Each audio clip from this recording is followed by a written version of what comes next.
مومنو، جب تم میں سے کسی کی موت موجود ہو تو شہادت کا نصاب یہ ہے کہ وصیت کے وقت تم مسلمانوں میں سے 2 مرد عادل یعنی صاحب اعتبار گواہ ہوں، یا اگر مسلمان نہ ملیں اور تم سفر کر رہے ہو اور اس وقت تم پر موت کی مصیبت واقع ہو تو کسی دوسرے مذہب کے 2 شخصوں کو گواہ کر لو۔ اگر تم کو ان گواہوں کی نسبت کچھ شک ہو تو ان کو عصر کی نماز کے بعد کھڑا کرو اور دونوں اللہ کی قسمیں کھائیں کہ ہم شہادت کا کچھ عوض نہیں لیں گے، گو ہمارا رشتہ دار ہی ہو، اور نہ ہم اللہ کی شہادت کو چھپائیں گے۔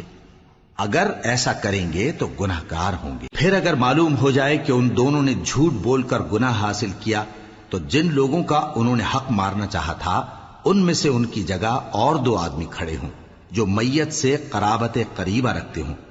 پھر وہ اللہ کی قسمیں کھائیں کہ ہماری شہادت ان کی شہادت سے زیادہ سچی ہے اور ہم نے کوئی زیادتی نہیں کی۔ ایسا کیا ہو تو ہم بے انصاف ہیں۔ اس طریق سے بہت قریب ہے کہ یہ لوگ صحیح صحیح شہادت دیں، یا اس بات سے خوف کریں کہ ہماری قسمیں بھی ان کی قسموں کے بعد رد کر دی جائیں گی۔ اور اللہ سے ڈرو اور اس کے احکام کو توجہ سے سنو، اور اللہ نافرمان لوگوں کو ہدایت نہیں دیتا۔